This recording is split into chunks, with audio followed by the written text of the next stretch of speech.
manually. And it got me to thinking, you know, like work smarter, not harder. And I think there's just so many times, whether it be relationships, whether it be our walk with God, whether it be your business, your career, whatever it might be, we choose to work harder because it gives us a sense of I'm doing something, at least I'm a part of this, instead of working smarter and being humble and saying, yo, I need help. Like, when was the last time, I want you to think about this, when was the last time you used that word? And why do you think that's so? It's something I struggle with personally. I don't know if it's like a man thing or a me thing, but it's always been this thing with me, like dreading having to ask for help is more like I'll figure it out. Just a quick example of that. We go into stores, right? And if I'm looking for something and I don't know where it is, I'm going to keep looking until I find it. Nicole, on the other hand, is like, hey, ask that person over there. My mom, if I'm in the store with her, go ask that person over there. And I'll find it. I got this. And while I'm struggling looking through the aisles, they just go right over to that. Right under the register. That person. It'll be right under the register, and you're in the front somewhere. They'll ask for help. They'll get the guidance, and they'll beat me to it, right? And it's either that pride of, you know, a man has to just do it himself, or it's a me thing where it's like, I'm what do you call it? Like I could do this. Like I self-sufficient. Yeah, I'm self-sufficient. I can figure this out, right? That's interesting. So you know what I'm thinking, because I know Nicole's a 2 and I know you're a 4. A 2 is called a helper. They're able to ask for help. A 4 is called an individualist. So I'm gonna lose my individuality if I ask someone for help.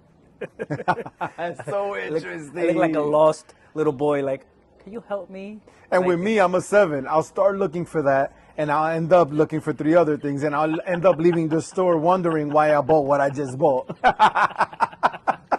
You're like, I only came for one thing. Yo, Anna sent me for diapers and wipes. I came out with a Kit Kat, a deodorant, and a toothbrush. Like, I gotta go back and get the original stuff I'm here for. And a prescription, and I left the prescription. Listen, yo, it's wild. It is hilarious, but again, welcome, and a quick reminder: if you don't know what we're talking about when we talk about numbers, revisit our first episodes to the Enneagram and figure out what your number is. Where can they take the test? At truist.com. You could just put Enneagram quiz. It'll lead you to like a 5 to 6 minute questionnaire, and it'll give you numbers, and it'll just give you another tool that you can use in your quest for better awareness. Yeah. Which I think so many people want, but they're afraid of. Oh yeah, because nobody wants to hear their traits. Especially the that, bad right? traits. I don't know. Hopefully not. They don't like to hear the bad side of things, right? But if you're someone that's always seeking for like just understanding of yourself, of the people around you, for better communication, if you've taken anything like the love language test, then you should take the Enneagram test. It's a deeper level to getting to understand you, the people around you, and just being, more efficient when it comes to communication, to the right numbers, relationships. It'll help you. Amazing. It'll definitely help you. It's helping me and my wife. I know you and Nicole.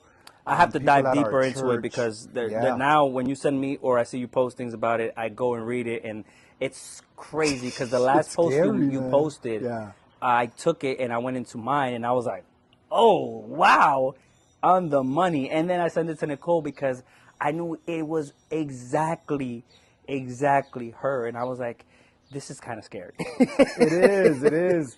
And it doesn't have to be, like at the end of the day, we are who we are. There's different factors that contributed to us being how we are. That there's different factors that contributed to how we interpret the world. And that's just what it is. It is what it is. So, when we understand what number we are, and I'm a 7, which is called the enthusiast. um, where I try to escape pain at all costs. That's like my core motivation, is just to avoid pain. So I avoid painful conversations, which makes this weird. But when I'm sharing what I'm sharing, it's me diving into my growth number, which is my 5, because 5s are able to go deep. They enjoy going deeper. So when I'm healthy, I'm able to have these conversations. When I'm unhealthy, I try to avoid them, which is interesting. I should look through our playlist on YouTube and see I was healthy here, I was unhealthy here, I was bugging right here. Chico ain't even noticed I was bugging right here. You know where I could see that? If you ask me, it's in our beginning episodes when we were in the studio in Prospect Park, where there was more of like an anger, more There of was like a lot of unhealth there. yeah, it was like where you were more of like not vengeful, but more Yeah. like I need to get this off my chest because I'm going through it, and it's like Very interesting. I'm seeing red right now with all this right here. That's so interesting. And today you feel like you could see the joy, you can see the Yeah. calmness, you can see that there's still work, but you're at least, graceful with yourself and the people around you, and that's growth. Yeah. And imagine you knowing the Enneagram back then, right? Oh my gosh. I would have probably been mad at myself because back then I had already made certain choices that were affecting my life. But ultimately, man, I'm thankful because everything we go through, because it becomes a bridge. It becomes a bridge to somewhere better. Hopefully, if we learn the lessons, right? Because they say, whatever I go through, when you go through, whatever doesn't kill you makes you stronger. But that's not necessarily so, because something could not kill you but leave you wounded. It's whatever doesn't kill you that you heal and learn from, that makes you stronger. But if I don't heal and learn from the lessons of my pain, and learn from the lessons of my trauma, and learn from the lessons of betrayal, learn from the lessons of being rejected, learn from all those lessons. If I don't learn from the them, lessons of temptation. Oh, That was yeah. part of our last conversation. yeah, if we don't learn from these things, then we're actually becoming weaker. We just got more Yeah. scars now. Yeah. Yeah. You know what I mean? And we see a lot of that, which goes back to the help issue. When we don't ask for help, when you look at the scales of people that go to therapy, males compared to females, the scales are like 80 to 20 female to men. We don't like asking for dealing with help. emotions. We don't like dealing with trauma. We don't don't want like people in dealing our with fear, we don't want peop- anxiety. yeah, We don't want people in our our business. business. But was there ever a time that you had no choice but to ask for help? Absolutely. And how did that turn out for you? Ah, man, it's relieving, and then it's also like, especially when the person that because sometimes that it's a part of who you ask for help too. Like when they're there for you and you see that there was nothing to really worry about, you ask yourself, why didn't I do this sooner? Why couldn't I avoid getting into this situation, right? Like I can say that there's been times in my life where I've gotten in financial binds that I shouldn't have never gotten into if I would have just said, hey, right now I'm struggling with this and I can't afford this, but I'm using my credit cards way over, the limit I should, just to cover that patch until I figure it out. When I could have asked for a helping hand or advice or some type of, monetary help from loved ones that are more than willing to help. Yeah. But again, I don't want to seem like I'm going through something or I can't handle a situation, so I rather just avoid those conversations and we then end I'm up there. in worse predicaments usually. Yep.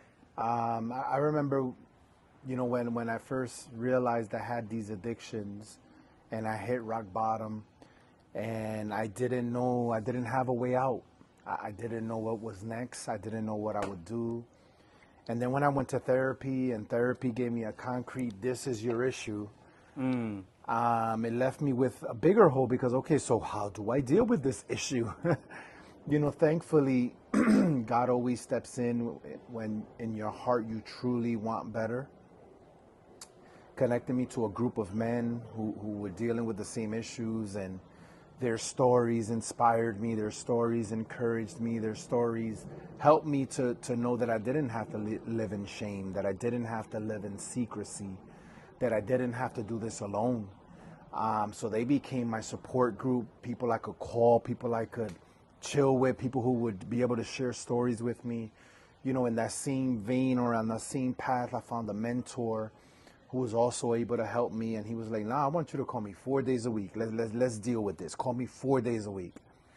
And he would listen to me rant. Sometimes he would listen to me talk gibberish. Sometimes he'd listen to me, you know, talk about everyone else except me, except my own issues. And he would just hear me and hear me and hear me. And then he'd just drop a one-liner, blow my mind, keep it moving. And you know, that began working in me and changing me and transforming me. And now I'm here, you know, not a finished product, but not where I was either, you know, but that all came with that first step where you acknowledge and realize, like, I can't do this. That's why, like, most addiction programs, their first step, very first step, you can't proceed to any other step until you admit that you are powerless and that your life is unmanageable. If you can't admit that you're powerless, then you can never proceed to step 2. Who are you confessing that to? To God? I'll say that's God. See, and even that's a powerful thing, because I mentioned that in a podcast. I mean, in an Instagram video actually, the last time I preached at our church, I talked about how the Bible says, confess your sins to one another so that you may be healed. We like to go that route, right? I'll confess my sins to God. But God isn't the one that we hurt. God isn't the one that we broke the relationship with that sin from. Yeah. You know, that's why there was a short guy in the scriptures. His name was Zechariah. And the Bible says that he saw Jesus. He found out Jesus was coming. And I mean, you can only imagine, even with no social media, when you heard Jesus was coming to town and some of the things he was doing, like, you wanted to see what was good. You wanted to see this guy. So the scriptures say that he was so short that he had to climb a tree to see him. So Zechariah, I could imagine, like, a short little stumpy dude, like, climbing the tree, and he sees him. And what he didn't know is that way before he saw Jesus, Jesus had already seen him. Way before we have our eyes on God, God has his eyes on us. And that's why the other day you text me and I was like, you know, he's not going to leave you alone, right? You know, he has his eyes on you. And so Zechariah climbs this tree, wants to see Jesus, and Jesus looks up. He says, Zechariah, we're going to chill at your house today. Like, what the heck? Like, I just wanted to see. But Zechariah says, cool. He climbs down. I'm sure he took like 20 little steps. Goes to his house. When Jesus gets to his house, he says, Lord, this is what I'm going to do. I'm going to give everybody twofold what I took from them. Because he was a tax collector. I know so the he story. was a thief. Yes. He says, I'm going to give him double what I took. What he was doing was amends. What they call in the program, he was giving amends. And there's just so much of that is lost in society, where we'd rather walk away from a relationship fully than do the work that it'll take to not only transform the relationship, but transform us. Because if we go back and we think about all the people that have crossed our path, how many of them did we actually stay long enough to do some deep work that would have been a blessing to our lives? Like I said in the beginning of the program, I'm a 7. I run for a living. It's what 7s do. We run, we reframe, we put a positive spin on everything. Like we make sure we don't deal with the negative side of it. We run. Running, I became an expert at running. It wasn't, it wasn't run, Forrest, run. For me, it was, what I needed to hear was stop, Forrest, stop. Right? And taste the box of chocolate. Right? He said life is like a box of chocolates. You never know what you're going to get. But how many relationships we opened it up And just because it didn't look like a color that was appeasing to us, we just took two broken pieces and put them back in the box for somebody else to deal with. Because we didn't want to taste that. We didn't want to taste the sting of a little bit of work. We don't want to taste the sting of a little bit of rejection or a little bit of, the things that you have to deal with in a relationship. So,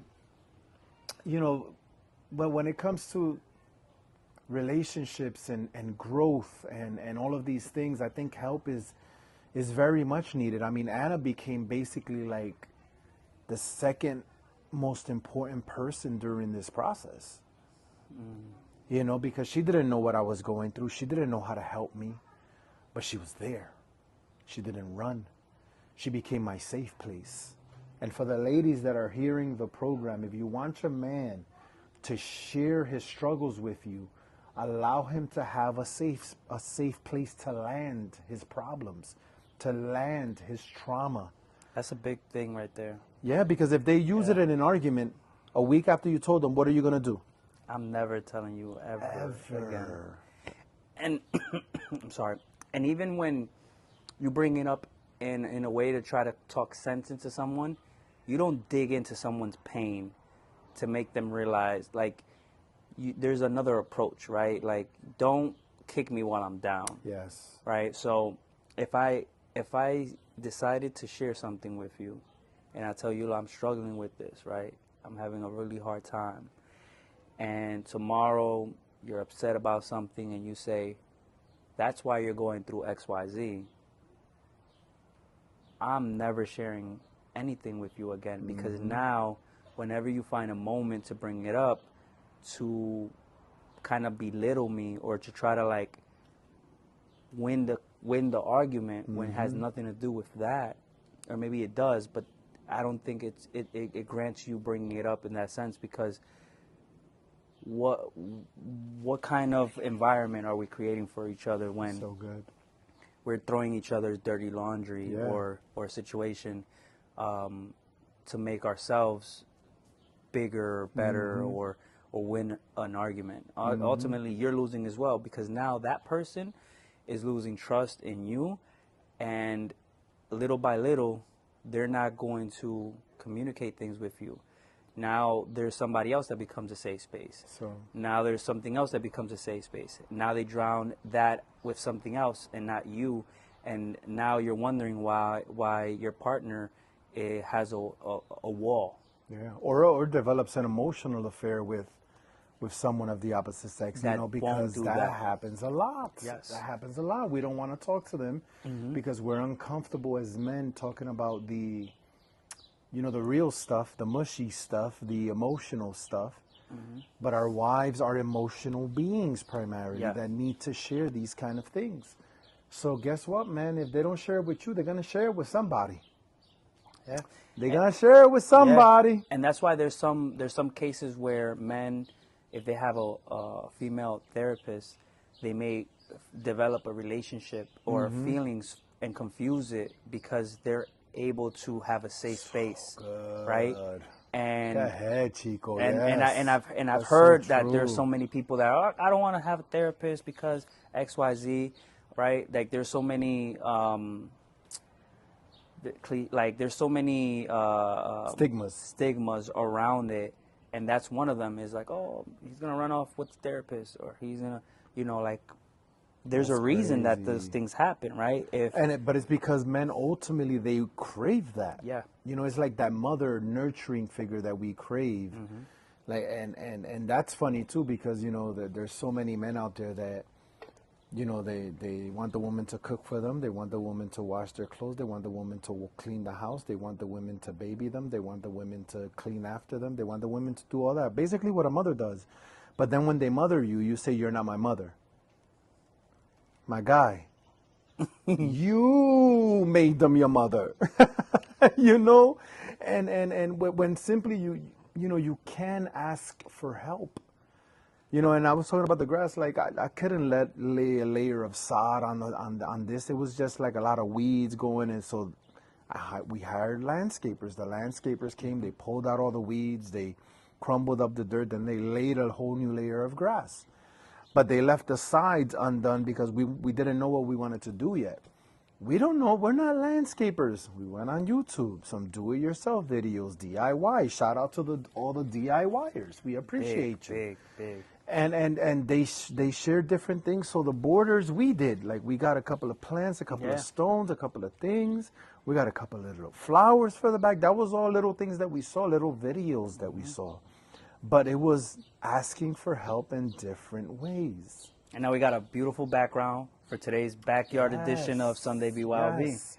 And maybe another day we could have like a grill going, eat some burgers and some hot dogs and sip some stuff. And BYOB, baby. You know, and just enjoy life, because at the end of the day, when you're able to ask for help, instead of just one mind trying to figure out the problem, now you have 2 minds, 3 minds, 4 minds, and you have all the minds that they connected to. Yeah. So all of a sudden you have this wealth of knowledge that you're able to draw from, and things become way easier to do. And it's work. Like anything in life, it's work. Like this little, it's like the lawns need shape ups. So we had to buy like this little machine that trims it. In the sun. That, like how I do with my own little that's a struggle. Beard and like that's a struggle. Yeah. Like the little fine detail of a shape up, whether it be for a lawn or for ourselves, it makes all the difference. But it takes that skill and that time to be able to do it correctly. The right tools. But when you want it, when you're going out, you're going out. You just went out with Nicole. I saw the pictures. You guys looked amazing. And I saw you made sure that we saw what you had on. Like I get it, Chiko. The four was glowing that day. The 4 was foreign right there. The 4 was foreign. And you know, like I saw that, but you didn't, that day, you didn't do it yourself. You went to a professional because that was a special day. You had to ask for help. You paid for it, yes, but in a way that person was helping you look your best. It's the same thing with life. There's certain situations in our lives that we need to ask for help so that we can always give our best. Absolutely. I love that. And again, you know, when we talked about the direction of the conversation, it leads into like when we talk about, you know, pouring that to our kids as well. Like that's another layer when you don't deal with these things and you don't you know, heal. Ultimately you end up hurting consciously or unconsciously, you know, the next generation. Yes. Because you're not dealing with those traumas, you're not dealing with those and check it setbacks. out. In my own life, when I was 17, I had my oldest son was born February 2nd. I was literally still 16. I turned 17 the very following month, March 16. So I turned 17. What the heck do I know about being a father? My parents had split when I was a You're still worrying about your own needs. I was 8, 9 years old when they split.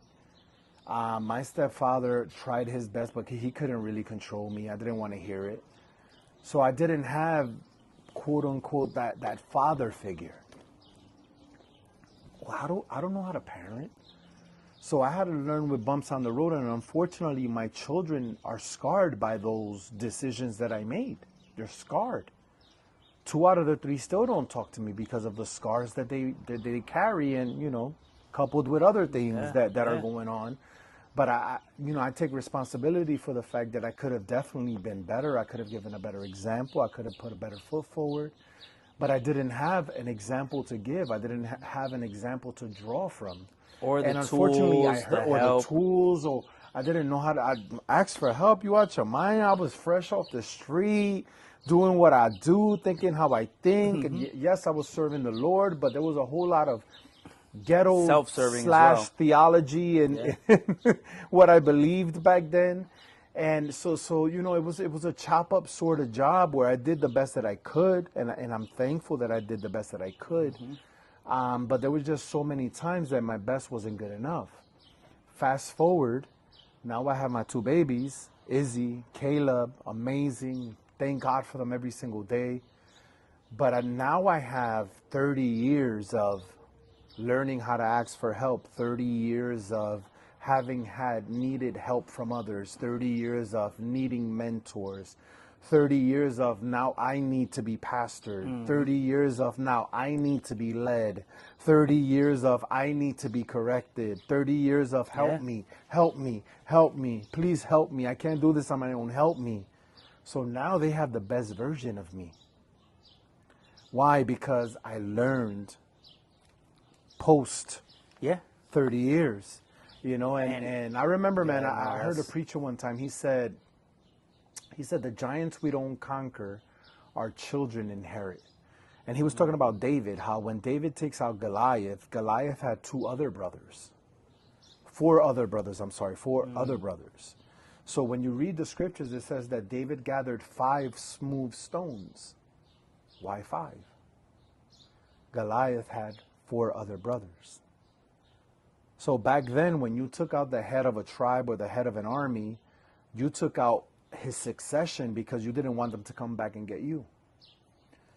So the same way, we need to heal from our traumas. We need to get help for our fears. We need to find help and grace for our anxieties, because what we don't deal with becomes the film that we have on repeat and project onto our children. Remember back in the day, they had the projector. You put a circle thing and you projected that film. What film are you projecting onto your children? Stories you tell, traumas you show, the habits that you still display, yes. and those things, they carry weight onto the next generation. It's funny enough, I was having something similar, a similar conversation with my friends and Nicole, and we talk a lot about like the understandings of what I thought were certain things back then, and to be a father now and look at my dad and say, man, you're a great dad, right? Like, I had this misconception of what he was doing when it came to like being involved in my sports or in my interest. He didn't have that. His father died when he was still trying to live his life as a teenager, and then he had to take up on responsibilities of providing for his mother, and which was my grandmother, and the other siblings, and he was the youngest, still helping the older siblings, and and he always had to be the helper, and there today I can see that he wants to be helped, right? He doesn't ask for it unless he has to, but he's not shy to ask for help, because I think he's gotten to a place where he's like, that I proved that I can do this, right? And it's like I'm a man. Conversations that we have with our Father, some of them with words, some of them without words, but they're still conversations, right? And I love the fact, that your Father speaks with his actions as opposed to his words, although words are helpful many times as well. I needed them. Needed them, like, I'm proud of you, or, I love you, or, you're doing the best that you can. Some days I earn that, like I yearn that, like I want that from him, but I understand, like I have to also understand that that's not something that he is equipped to do, but I am now, right? Because I didn't have that. So I do that with Zaya. Every morning I wake up, I tell Zaya I love you. Every single day I remind him, and I hug him, and I show affection to him. Just like you said I would. You were like, you're not a hugger. You're not the type that's affectionate. Deja que venga el baby. Deja que tenga el hijo, right? And it's because it's something that I want, and there's more things as to why I couldn't even receive that in certain sense. But there's things that you carry that you decide to deal with them and face them head on and be like, why do I have this belief system towards this? Why do I believe that this is this? And make peace with it. You might not get that from that person that you felt hurt you or did that to you, but at some way, somehow, you're gonna have to find a way to kind of come to peace with that, so that way you can close that door and open new doors for the next generation, for your next, legacy, because you don't want them to have to be going through that door as well. So important. Like, And pieces put the pieces together. Peace puts the pieces together. And I love that. I love what you're sharing, because like I'm thinking about my dad and conversations we had when he was going through his recovery from his heart issues and his foot issues, and I had to become his power of attorney almost deceitfully, just so that I can help him, and I was able to become his power of attorney, almost force him into a rehab center where he got the help that he needed. Now he's living his best life in Puerto Rico. Healthy, not drinking, not smoking, not using, just living life in the island where he was born, where he never thought he'd ever return to. I can imagine that with a woman that cares for him and loves him, that he probably understands he doesn't deserve, but he has all this, right? But we had conversations when he was in rehab, and one of them, he tells me, he says, my father sent us all over here when we were kids. And I was like, how old were you, Pops? He was like 13. Me mandó con Chito. He said he sent him with his big brother. And he sent me to live over here, and I had to figure it out. I had to get a job. I had to do this. I had to do that. Can you imagine? 13-year-old young man who has all of these chemical imbalances going on in his life, having to figure out life, with his other brothers who are also having to figure out life because their parents couldn't and send them to the States by themselves. Like, that helped me understand. My dad fathered himself. They didn't ask for help. What could he give me? So, like, one generation to the next generation, we're just getting better. Right, and we're taking these stones, and we're slaying these giants that our parents couldn't slay. The addiction I dealt with, my father deals with. I don't know if his father dealt with, but I know for a fact my father deals with. Never talked to me about that. He never talked to me about sex. He never talked to me about porn. He never talked to me about being faithful. They don't. He never talked to me about the power of loyalty, the power of celibacy, the power of seasons of nothing. Like, he didn't ever talk to me about none of that. I had to learn it the hard way. So what do I plan on doing with Caleb and Izzy? At some point, I'm going to have these conversations with them. Yeah. I'm going to tell them what's waiting for them out there. I'm going to tell them, this is choices that are going to be made. You're responsible for your choices. I'm going to be here. I'm going to love you no matter what you choose. But understand that choices have consequences. It's fun for a minute, but that fun quickly fades, and then you're out there looking for an even greater high. And unfortunately, those greater highs come with greater consequences. But I had to learn all these things. I had to learn how to kill giants that should have been dead already. So I don't want them to fight those same giants. I do not want my children facing those giants, because I know what havoc they created in my life.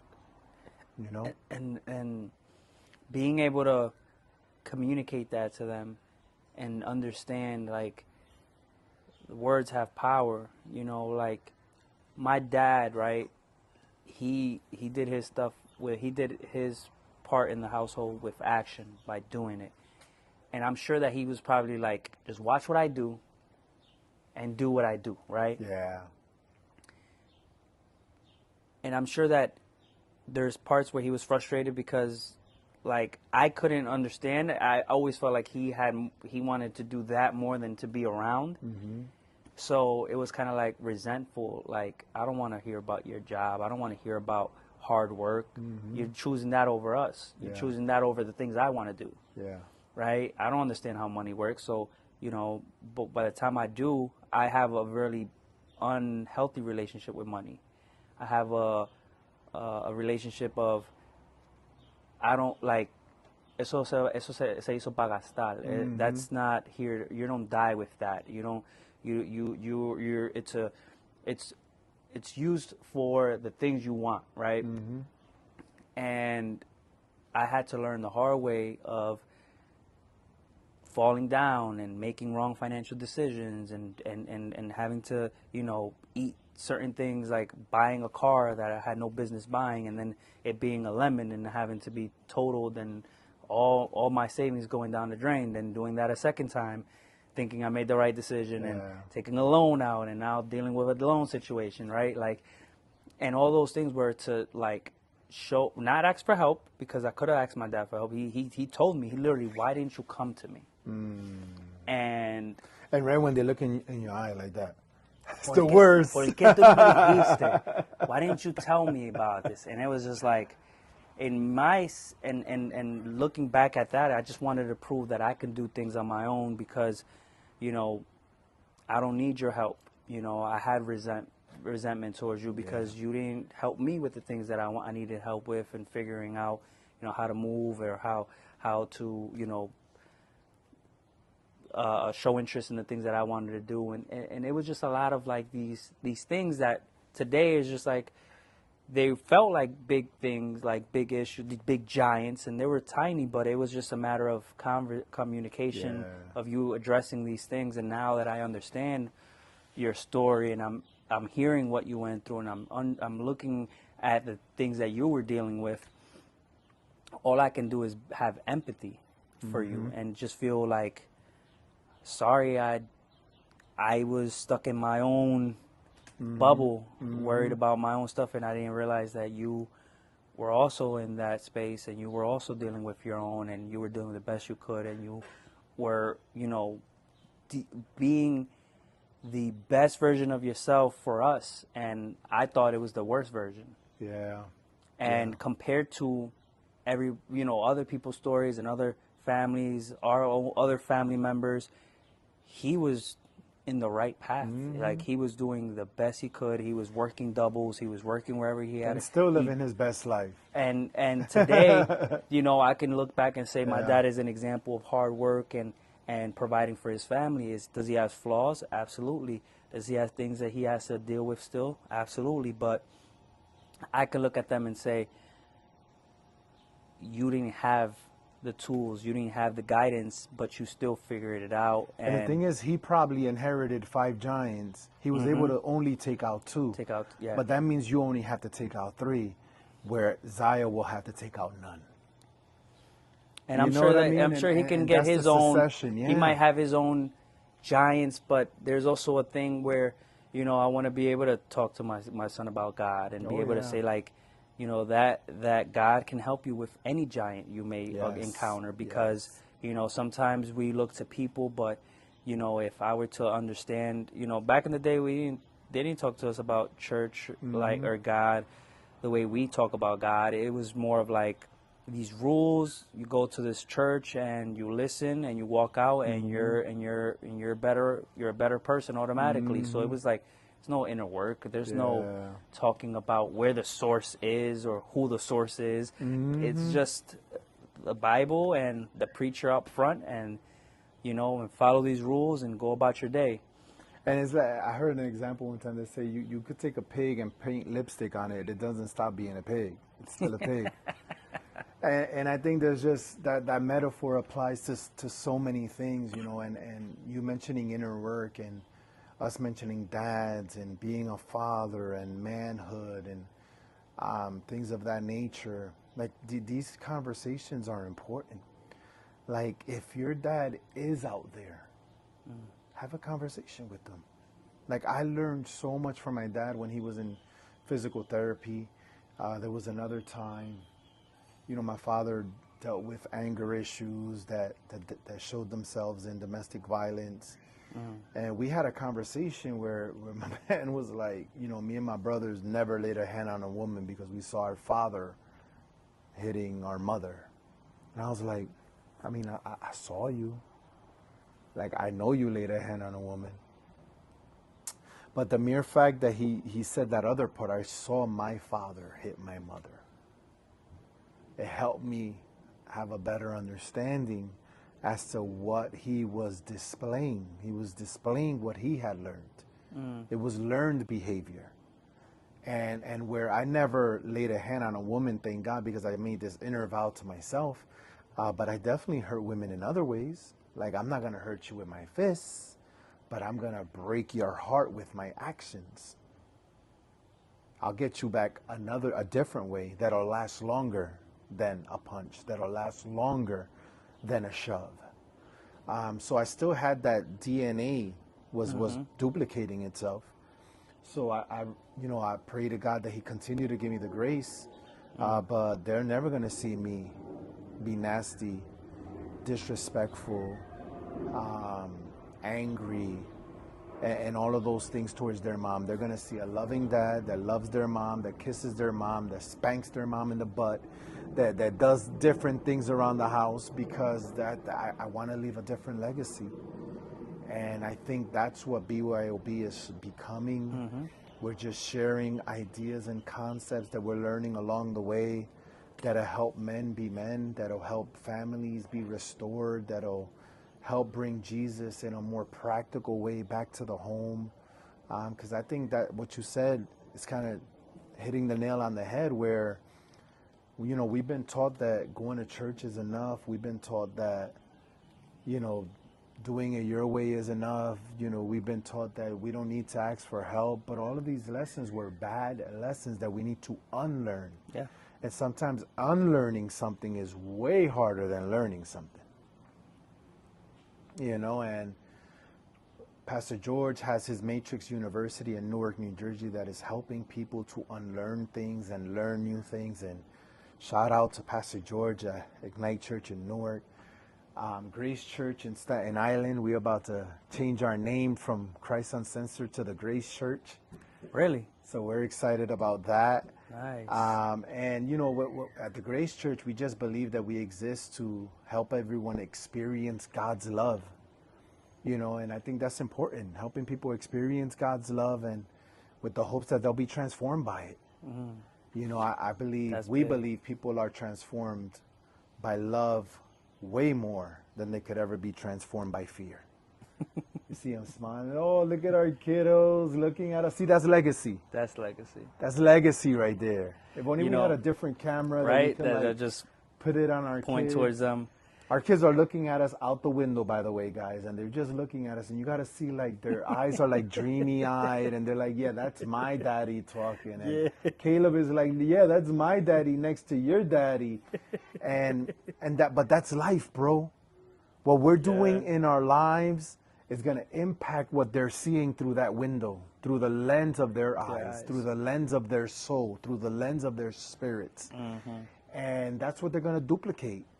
So can you imagine them changing the world for the kingdom of God and establishing God's will in their lives and in their homes? And if that's the least that we do, if the least that we do is give them an example of a loving husband, because I know that's coming down the pike for you in the name of Jesus, hallelujah.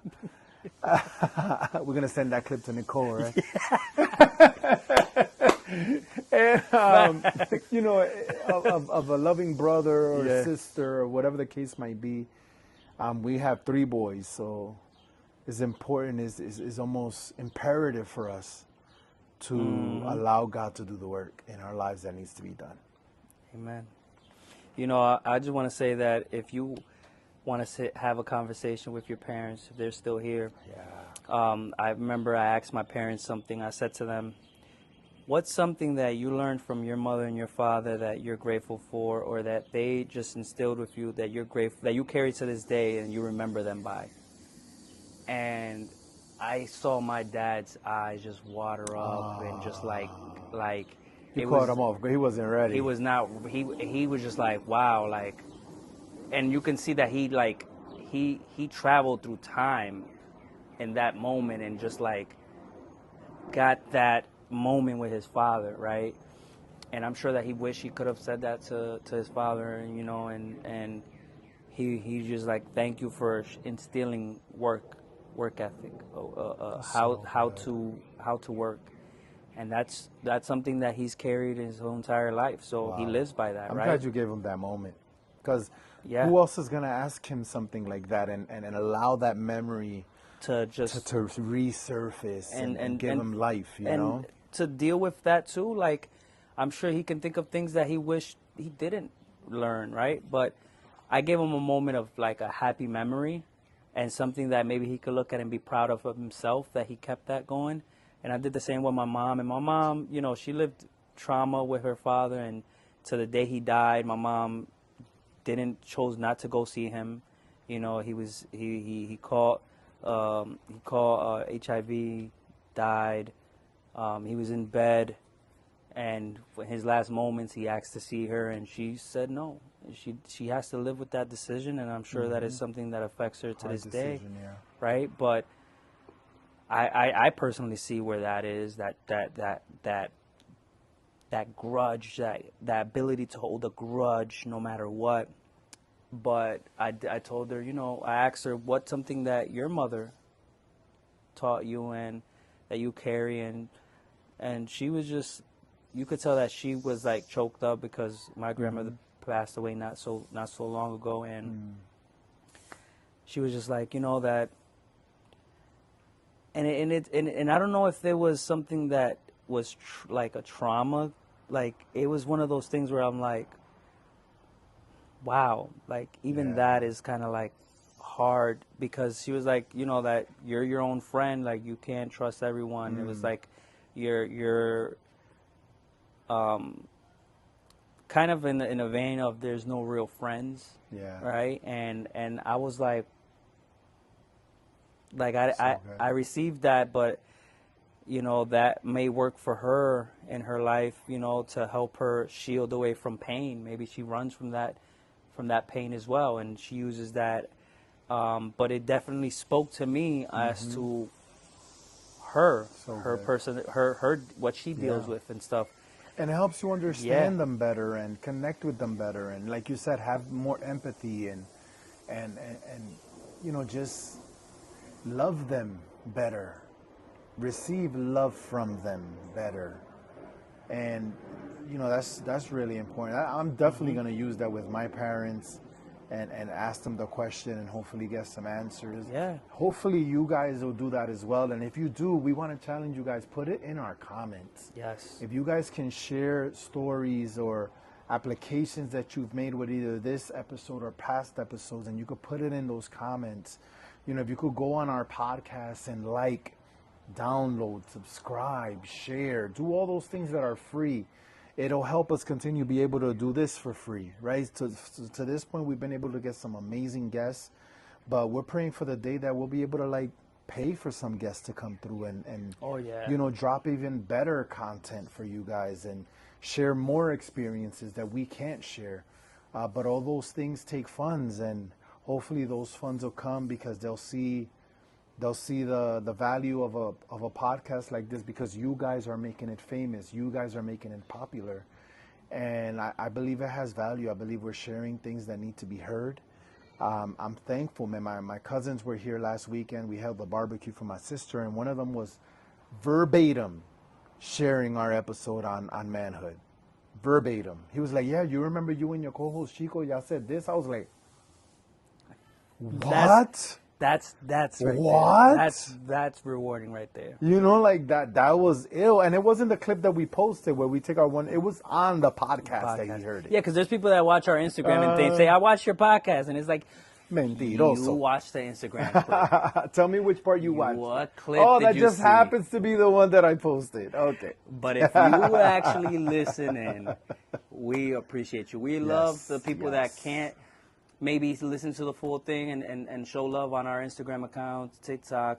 But we encourage you to take the time out, 10 minutes, even if you're driving. Maybe the first 10 minutes of the episode is what you need to listen to. Yes. There's books that I didn't finish, but the first 10 pages were enough for me to carry something new, a new tool with me. You know, and if that book is the Bible, then I'll encourage that even more. That's something that I need. And mind you, this is the task that I made for myself was, when I get to my parents' house, I have a container of all my old studio stuff, and I have a bunch of Bibles in there.